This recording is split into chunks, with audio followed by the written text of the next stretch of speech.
back here with us on Overdrive. Now, Skoda might have arrived late in the compact SUV party and it's become a very busy segment, but it has wowed audience with its great price tag, a lot of space in the boot, and it has a manual and automatic transmission. Let's hear more from Tuhin.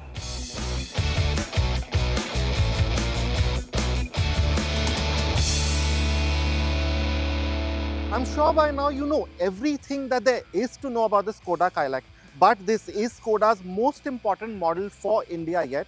So let's get right down to driving it and see what it's really like out in the real world.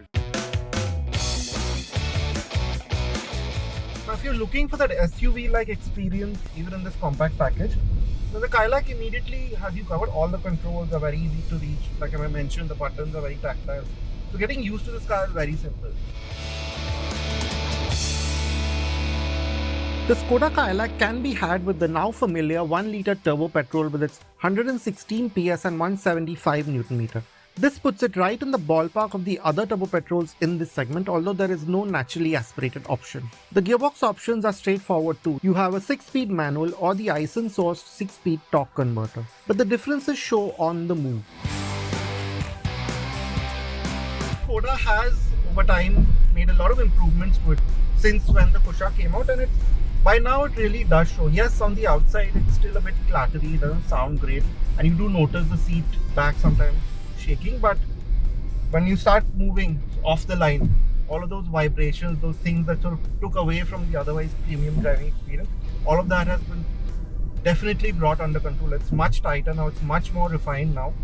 So like we've seen before, it gets off the line easily enough. There is enough low-end performance. So say when you're driving the manual, you're driving the automatic now, but we spent a lot of time driving the manual. So when you are driving the manual, you have enough low-end torque to sort of not get bogged down in traffic.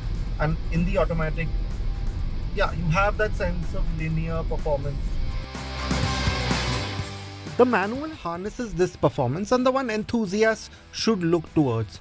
The motor's responses are sharper with this gearbox. It also helps that Skoda has tuned this gearbox well. Yes, the clutch travel is a bit too long, but it engages smoothly. The low-end torque also means that in traffic you don't need to change gears too often. Skoda has also done work on making the automatic a bit nicer to use. So yes, it still stutters a bit at low speeds and the crawl is still brisk, but both less so than before. You also notice that shifts are better managed. That said, it's still not as sharp as some of the DCTs in this segment. You do have to plan for slower reactions during heavy throttle inputs. But really what stands out with the Kylaq is the way it handles. If you are one who misses a lot of these fast, fun hatchbacks, then, or if you want an SUV but you don't want to compromise on a fun handling car, then this might be the car for you in the sub 4 meter segment. You have a sense of connection to the road that many other SUVs lack. This also shows on a high-speed cruise. The steady taut feeling from the Kylaq and Slavia have been brought here without much change. So you will be able to do long intercity trips without feeling tired at the end of it. The Kylaq is unique in the sense that it is the first ICE Skoda to carry this new family face. So while it now follows the popular split headlamp theme, it is a smart look. The more compact grille design incorporated with the DRLs and the blocky air dam give it a good deal of presence. The squarish stance looks good too, especially with the blocky bonnet design and upright glass area. Unlike some other sub-4 meter SUVs, the Kylaq looks proportionate.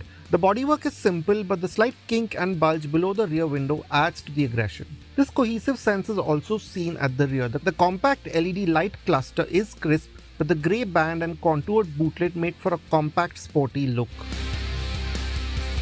Now at 446 litres, the boot of the Kylaq is actually much larger than that of the Kylaq. Now with the Kylaq, even though it's much smaller than the Kylaq, Skoda has managed a much larger boot space. Of course, there's some trickery with the measurements, but it's also genuinely useful. For example, this big bag, trolley, I can put it lengthways, which is very useful, say, on a road trip with a family.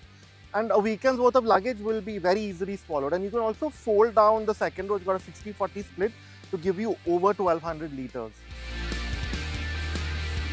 Yes, the Skoda Kylaq can't quite compete with the big hitters in this segment in terms of its features list and powertrain options. But other than this, there's not much to fault here, especially since Skoda has got the pricing right. The smart looks and cabin ambience, good space and solid driving experience stand out. That it also happens to be the car that enthusiasts will like the most in this segment is a good bonus to have, whether you call yourself one or otherwise. Don't go anywhere, because coming up on the other side, we tell you all about Tata EV's Open Collaboration 2.0 that promises to boost charging infrastructure in the country.